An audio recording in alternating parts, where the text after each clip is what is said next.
Hello everyone and welcome back to yet another tutorial on this Autograd development series right from scratch. We were building LayerNorm forward pass, and inside LayerNorm we have lots of different functions.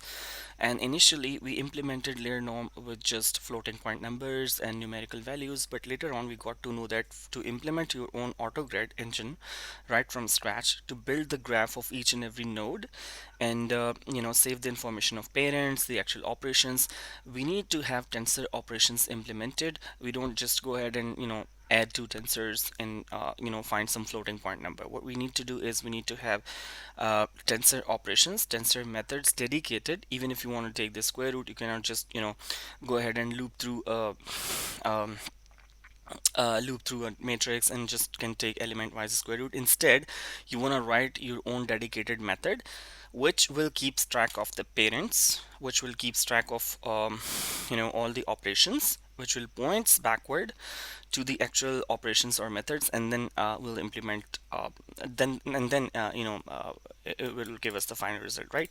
So let me go ahead and give you a walkthrough of how I have implemented this layer norm. This was actually, you can say, implementing transformers right from scratch in C or in any other language. This is actually the important part. So in Python, what you do is actually let me write a test code over here in case if I'm able to show you, just to give you an idea that how layer norm works. So you know what, we need to have an idea of how things work underneath, and when you're calling the PyTorch functions, what's going on underneath and how the memory is allocated, how PyTorch executes those methods and everything. So this is actually the purpose. We're dissecting, we're building our own transformers structure framework right from that scratch, having dedicated custom memory arena, a memory management, and also autograd system, right?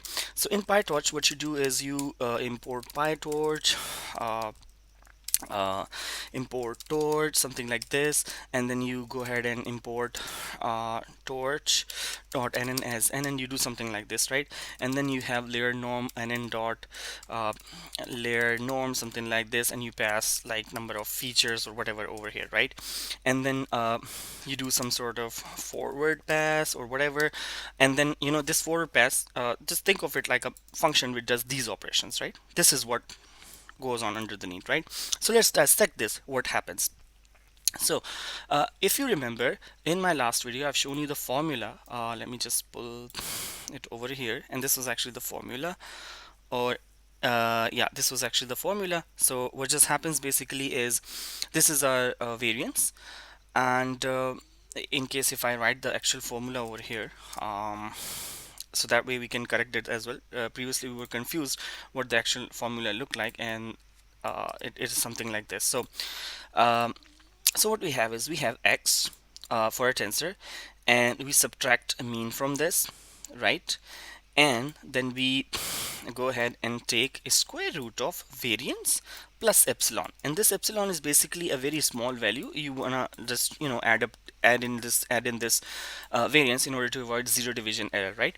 So this is my x hat, this is my x hat, and my y is, the output of this forward layer norm would be alpha times x hat plus beta, right? And these alpha and beta, these are actually two different you can say learnable parameters, which are tensors of the same shape as x, right? Right. So you might remember something from early days calculus, from your 11th grade, or a O levels, that in calculus we call we have two type of things. One is shifting and the other is scaling. So example, if I have something like s squared plus 2x um, plus, let's say, y, 2xy, and this is actually a quadratic equation, right? And it will have some center, it will have some c value, it will have some graph which will be like parabola or something like this, right? Unless it's minus. So if it's minus, the parabola would be like this, like starting from this, right? Okay, so if this is positive, parabola will be like this, and if it's negative, parabola will be like this, right? All right. So now this x square is, if I multiply any number with this, let's say any constant with this x, the parabola will scale up the number of times this, you multiply this by a. For example, if it's 2, the parabola will be starting from here, and it will be something like this, right? If you multiply it with negative 2, it will be starting from this negative and something like this, right? Okay, this is one thing. Fine. This is called scaling. This is called scaling. Now I'll tell you why I'm explaining all these things, because without these things you won't be have a grasp of what how layer norm actually works, right? So this is called scaling.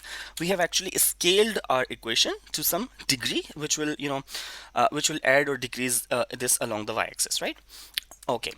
And now if I talk about shift, now what is shifting? So if I take f of x is equals to, let's say, 2x, and if I add some value over x, rather than multiplication, add something in this x over here, maybe 1 or maybe 2, whatever. Now this will actually shift along the x-axis, the graph, the parabola. For example, scaling does something like this. You go up or you go down, and shifting works like this. You go rightwise or you go left right, depending upon the variable, this value. So this is from basic calculus, what is scaling and shifting. Now let me tell you something. Now look here, we have this equation of layer norm, right? Okay, so what we are doing, basically, this is our x hat. X hat is like x minus mean divided by variance plus variance square root plus EPS, right? This is my x hat, and y is something like alpha times x hat plus beta, right?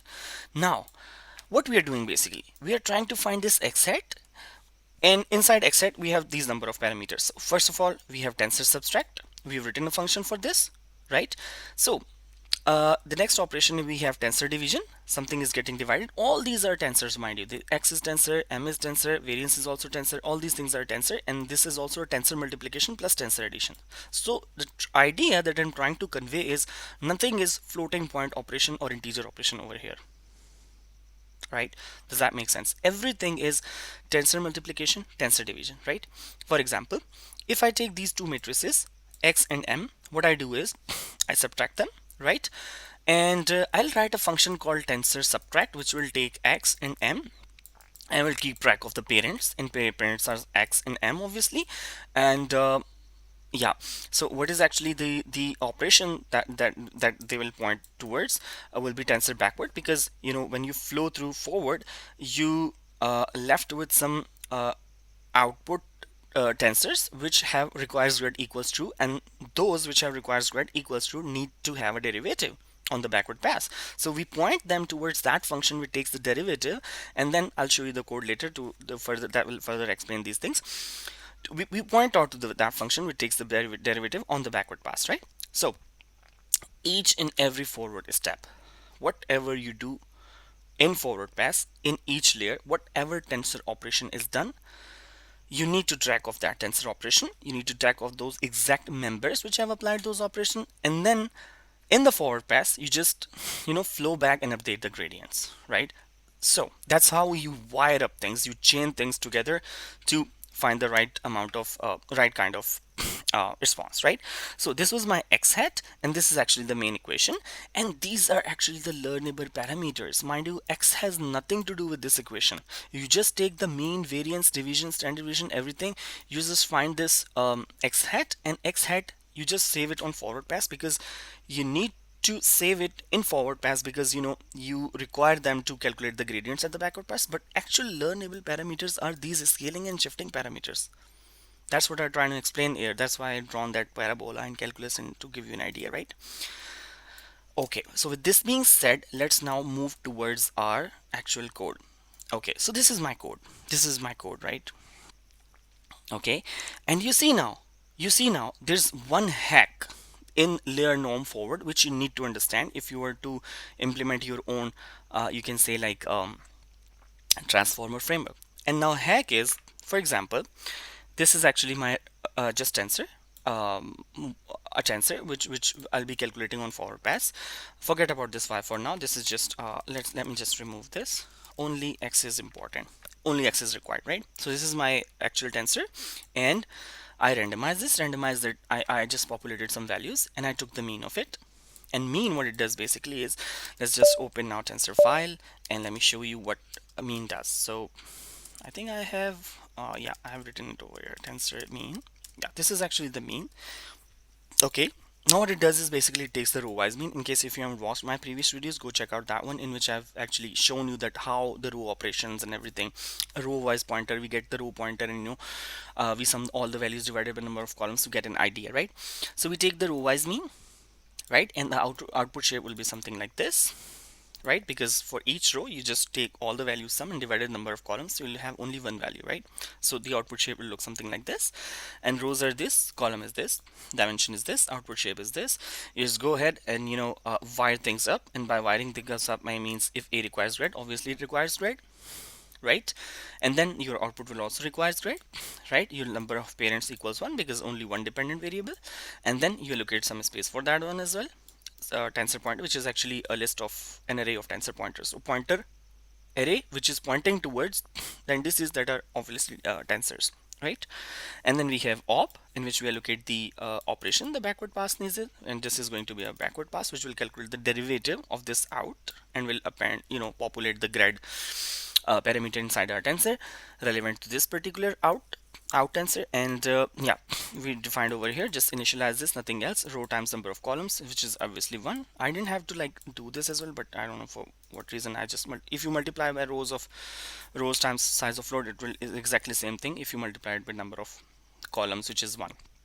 Okay, then we applied the logic here for rows in rows. Row pointer is equals to this, and you just do what you just do what you just calculate the sum, and this is your row sum, and row mean is going to be like this, which is divided by number of columns, and yeah, you got the row mean, right? So this was our first step. Now the thing that I want to make you understand is okay, so after row mean, all right, so after row mean I got something like this. For example, initially it was 1 2 3 4 5 6 7 8 9. Initially let's consider our x was something like this. So we applied first tensor operation on it, which is tensor mean, which is to get the tensor mean, and mean gives us something like this. So this will be 6 divided by 3, number of columns is equals to 2, blah blah blah blah. This is like, let's say m2 and m3.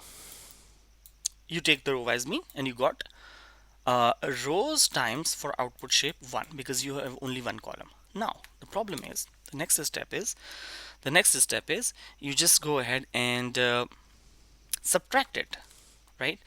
This mean tensor, you get it subtracted from actual tensor, right? X minus mean, right? Like this, x minus mean. But the problem is mean has shape that is not exactly matching this tensor. It's a huge problem. You cannot do an event-wise subtraction. Now what you do? Now, here's something very, very important. Here's what actually the heck of layer norm forward, right?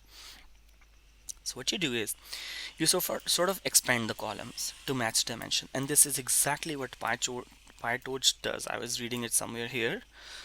This is actually the formula, and I've read somewhere here that it's called reduce mean. Let me show you. I'll make a dedicated video on this. Maybe this page or whatever, but let me explain you the idea what PyTorch does. So it calls reduce mean along the last dimension. That's why if you ever use PyTorch, it has a parameter called keep dimension equals true, right? And x is equals to 1, and x is equals 1 represents that or minus 1 represents that you have very last dimension along which you are reducing the mean. So this is column wise, we have this is actually rows, these are actually rows, these are columns. So column wise we are reducing the dimension, and that's why this is called reduced mean, right? And once we get the reduced mean, then we have to expand it to match our actual x, right? I hope this makes sense. To match our actual x, we expand this again. So we expand this again like this. I have written over here. So before going into the next operation, which should be our subtraction, because you subtract x or mean, what you do is I've written this method over here, which is tensor expand columns, and it takes arena for allocating the space for outwards mean and x shape -1, because it needs to have number of columns, right? So you pass integer over here, and you know what this integer does? Let me tell you. This integer is basically a number of what's wrong with my OBS?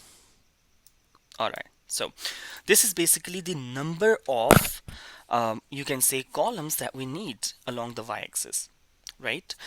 To match the dimension. So if we need to actually expand the tensor. So what we do is let me check out this tensor expand calls, right?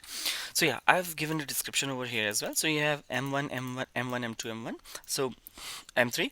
So it is basically it expands number of columns, number of out columns times, right? So in order to match the dimensions, so m1 will be m1 m1 m1 and like this. And exactly similar thing, we just wire things up, we just take the parents and all these things. And this is very important actually. I've in case if you haven't watched my buffers video, how buffers works in C, you should watch this to understand these stride and index calculations in C, from one straight buffer, one flat buffer, to multi-dimensions, and multi-dimensions to one straight buffer, right? So in case if you haven't watched that video, I do recommend you to check out that one to understand this concept, right? This one. All right. So we just have repeated v, and repeated v is actually the row value at that particular index. And then let me quickly go. This was actually the hack. I got stuck here. First, what I did actually, I just subtract these two cells, and I was having issue because the tensor shape was not matching. So I did a little bit research. I do get a lot of help. I should type it over here as well, that um, docs reference PyTorch, and I'll give you the link as well here. Link here, right? All right, this will come with my next commit, inshallah Aziz. All right.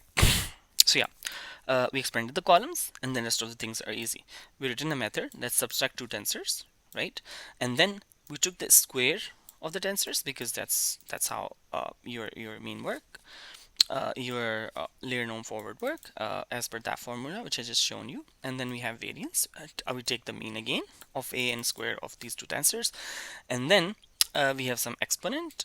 And exponent is like we expand columns again, because whenever you take mean, you sort of have to expand the columns. And these are the two methods that are left, because I haven't added the epsilon over here, right? Because I had to write methods again and again. So I thought that let's try with this one, and we'll update this later to see what changes does it make for us, right? So we should do this, because it's very important. Sometimes you have a zero and you have null or infinity value, which can break your entire training logic, right?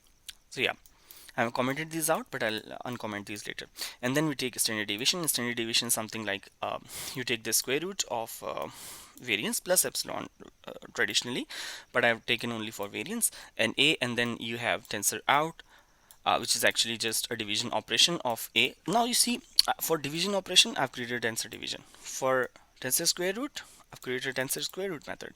For taking tensor addition, I've written an extra method. So the whole idea that I'm trying to show you is, for Autograd, you build graph, right? Computational graph, and you need to keep track of each and every operation that you have written and their parents in order to backtrack, right? So yeah, this was working just fine. In case if I run this to show you, and this is actually my LayerNorm output, something you might have seen in PyTorch if you ever printed this one. So these values should be -2 to 2, and they look exactly ideal values, right? Though we haven't actually added the epsilon over here, but these are between -2 to 2 range. So that's why that's called the layer normalization for us, right? And yeah, so that was it for forward pass. The hack was actually expanding the columns and how PyTorch actually works. And thank you for watching this video, and I will see you with the next one.